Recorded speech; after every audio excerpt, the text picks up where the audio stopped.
जादूगोड़ा झारखंड के पूर्वी सिंहभूम जिले में स्थित एक छोटा आदिवासी नगर। जी हाँ, वही जादूगोड़ा जहाँ यूसीआईएल ने पहली बार 1967 में यूरेनियम की खान चालू की। 1967 से पहले जादूगोड़ा की जीवन बहुत ही सामान्य चल रहा था। यहाँ खदानों से यूरेनियम निकलने के बाद बचा हुआ रेडियो एक्टिव कचरा बड़े जलाशयों में डाल जाता है। बड़े जलाशय आप लोगों को पता ही होगा, शहर के नहर, नदी या फिर जो भी बड़े नाले होते हैं जो सामान्यतः बड़े नगरों से होकर गुजरते हैं। जादूगोड़ा और जादूगोड़ा के आसपास के गांवों में कैंसर, बांझपन और मिसकैरेज और बच्चों में सामान्य जीवन में विकलांगपन आप लोगों को बहुत ही नॉर्मल मिल जाएगा।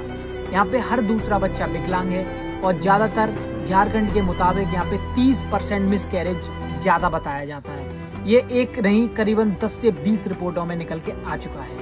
यहाँ की प्रमुख सुवर्णरेखा नदी और सुखोई नदी, जिसमें ज्यादातर रेडियो एक्टिव कचरा डाला जाता है, वो इसी से प्रभावित है और इसी के जल का यूज करते हैं यहाँ के गांव वाले। Uranium corporation India of limited, इनका कहना है वह बहुत सामान्य है, उनके द्वारा ऐसा कुछ भी नहीं होता है जिससे कि किसी के जीवन पे असर पड़े।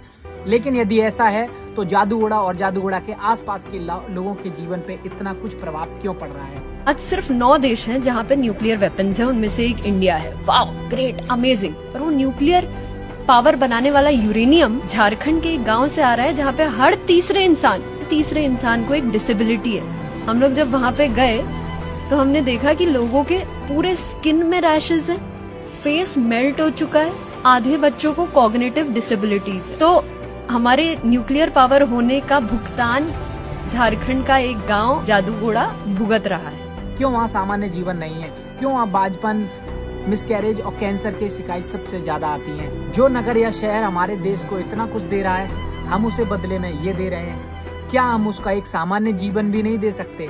तो मैं चाहता हूँ सरकार इस पे विचार करे और हो सके जितना यहाँ पे अच्छी सामान्य जीवन इनका हो सके ऐसा कुछ तैयार करे। आई होप ऐसा कुछ हो सके।